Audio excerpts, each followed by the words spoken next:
Sa rumbangkay nin lalaki anado kayang nagpapataw-pataw sa Tanawan River sakop kang barangay Tanawan Lupi, Camarines Sur, alas 6:23 nin aga kasuudma. Binisto ang biktima na si Jaime Garcia, 60 anyos sa sinresidente kang Banwaan ni Ragay. Hunyo 18 kan mag-swimming ang biktima kaibaan sa iyang pamilya alagad dai na nakauli pa.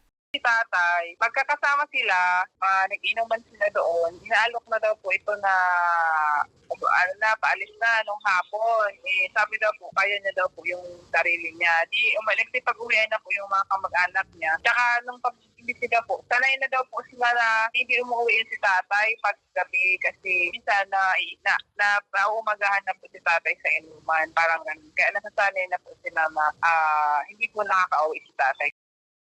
Sa tansyakan otoridad, dai panahaloy kan mabutod ang biktima, dai man subot ining lugad sa hawak kaya dai ninda pigihiling ang anggulo ning foul play. Ako lang po na maging aware po tayo kung halimbawa may mga kasama po tayo na lasing, na o kaya halimbawa, hindi lang isipin natin hindi lasing o magkaroon po sila na hindi inaasahan, na magkaroon po siya ng biglaan ba, inatake kung may sakit na puso, kaya mayroon po silang iniinda pa, hindi natin alam yung mga kamag-anak natin.